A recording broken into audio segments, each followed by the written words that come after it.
Hi everyone, here's what's bothering me today. Here in Canada, we had a hell of a first wave, especially in our long-term care homes. The worst initial outbreaks were in our long-term care homes, and it was revealed through various investigations that these were terribly run. Seniors sitting in their own soiled undergarments, crowded in a room, including with COVID positive patients. The situation got so bad that the army had to be called in.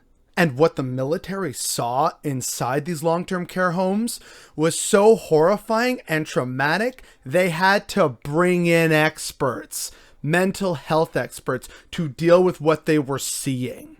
It was a goddamn nightmare, a literal nightmare that our elderly were having and being forced to go through and endure. It was a total embarrassment. And so, of course, these long-term care companies came out saying, oh, come on, we need money because there's this pandemic and it's clearly affecting the old people. We really need help here. We need money. And the Fed said, you know what? Okay. So you want to know what they've done? Long-term care home operators have paid 2020 bonuses to their top executives. Two of Canada's biggest operators of long-term care homes paid annual bonuses to their top executives for 2020 during the pandemic year. Extendicare Incorporated paid full bonuses to several top executives after surpassing profit goals for 2020, but trimmed the CEO's bonus because of low performance on other quality measures last year. And Extendicare itself was a company that violated 22% of the COVID safety regulations. Sienna Senior Living, however, they said it missed financial goals for profit and cash flow, but decided to exclude all its costs for COVID-19 in its annual bonus calculations and increase the bonuses it paid out. It also gave former CEO Lois Cormack a $4.7 million severance package, including a cash payment of $2.4 million when she left the company in June. These are companies that we gave taxpayer money to try and save lives, to literally save the lives of our parents and grandparents.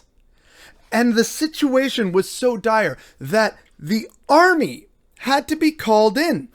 And leaders like Jagmeet Singh of the NDP were saying, hey, you know what? Maybe it's time we nationalize this.